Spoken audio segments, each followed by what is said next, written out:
I want to talk about introverts and leadership today. I feel like it's a common misconception that introverts are worse leaders than extroverts. And I think like anything, it's kind of a bad idea to think about things in one dimension like introversion or extroversion. But if like me, you think of yourself as an introvert, but you also want to take on leadership opportunities and really like leading, you might wonder, am I capable? Is this something that works well for introverts? And I want to talk about my experience as an introvert, some things that I found to be true, and I also think are generally true. I firmly believe that introverts can be really good leaders. I think that, like anything, when you have a certain skill set, and that comes from being introverted, you might be good at some things and not as good at other things, but you also have strengths that other people have that might be weaknesses. And it's just learning to use those things to your advantage that can really help. If you are like me and maybe the idea of super big groups and being really loud and jumping in and getting energy from big groups and experiences isn't really your thing, let me kind of share how I think you can balance this with being a leader. One is, the truth is, what I found is sometimes being a leader does require you to be a bit more extroverted.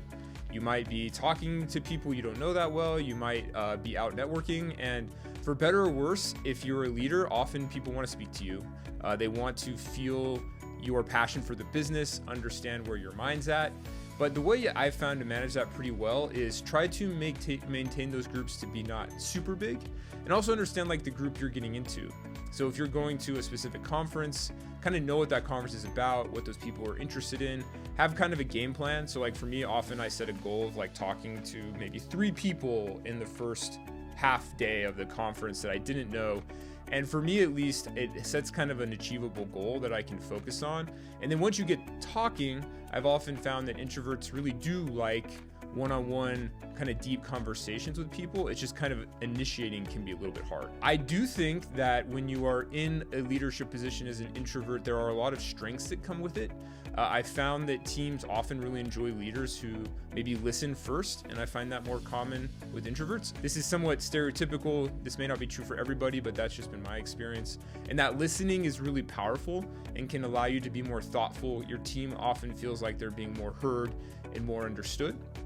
I've also found some strengths of introversion, such as really just being able to work on my own and being comfortable in that scenario unlocks my team to not have to be in a bunch of meetings. So I feel pretty okay with myself and my team working individually at first to kind of get some of our thoughts together, and then coming together to find out a plan and finish it up and move it forward.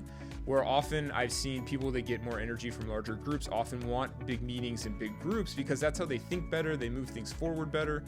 And that's not a bad thing, but for me, I found it kind of a powerful way to give people on my team back time, because I don't necessarily need those larger meetings to feel energy to work on things. So I can totally sit in my office by myself and think through some problems, and then bring the team in to kind of finish up the thinking. Another area I'd like to call out that's helped me a lot with introversion is trying to find ways to network that feel more comfortable. So like just being on YouTube, right? I think of myself as an introvert, but it's actually not that bad for me to talk to a camera. So I can get on YouTube and kind of put things out into the world that I'm thinking. I'm often pretty active on LinkedIn. And so I can kind of curate the experience more to how I think about the world, or how I want to interact with the world in some scenarios, so that it feels more comfortable. Obviously, that's not always possible, as I mentioned with conferences earlier, or other in-person networking events. But again, I think there's ways to manage that and to still be very successful. Another area I've seen people worry about when it comes to leadership and extroversion is, how do I motivate people? So often you might think of like an extroverted skill set being a lot better at maybe getting in an all-company meeting and really being bold and loud and really motivating people to move forward, and you might not see yourself as that type of person. I think that that's totally okay. That style can definitely work and is not a bad thing, but if it's not your style, finding ways to be real with who you are, I think is really powerful for the team, because it enables you to have a culture in which people feel really comfortable with expressing ideas and opinions in a way that resonates with their personality. So if you're in an all hands meeting and you feel more comfortable maybe just getting into the data and being more analytical, that's, I think, totally okay. I think you kind of have to play with it and see what works and doesn't work for your situation. and don't be afraid to maybe do things that don't land to kind of find your way to what works. And also, don't be afraid to go outside your comfort zone. Like if you're introverted and you want to try sometimes being a little bit more maybe bold in a meeting, or do things you wouldn't naturally do but feel like a good idea in that meeting, do it. Same way if you're extroverted, you don't always have to have that part of your personality be how you're interacting with your team. In the same way, you should be very situational with your leadership. I think it's worth trying to find within the bounds of what feels right to you, how to be situational with kind of what you are and your personality. And I don't think that means you're not being true to who you are. It's just kind of figuring out the realm in which you can operate. I hope this thought process has been helpful for people. If you find yourself as an introvert, if you find yourself reporting to an introvert, I think that it's useful to think about how they get energy and work with your leader to figure out how you can help them with that. Like if they need time on their own to think through problems, that might be better than getting them in a meeting and just like asking for decisions to be made or what their thoughts are and then moving on. They might actually want some more time to process that individually, and really trying to think through like how your personality, whether it's extroversion, introversion, or any other realm, impacts your team, your leader, the people who report to you, I think is a really powerful way to think about the world.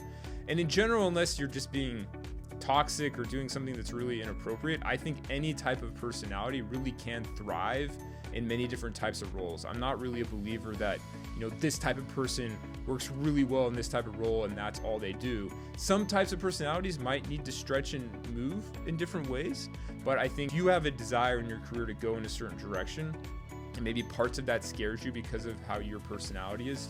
Don't be afraid of that. Figure out ways to take your strengths from who you are and make them even stronger, and then ways to work around and navigate your weaknesses. I hope this has helped people, and I'd love any thoughts in the comments on what you all think about introversion or extroversion and how it applies to leadership. Thanks.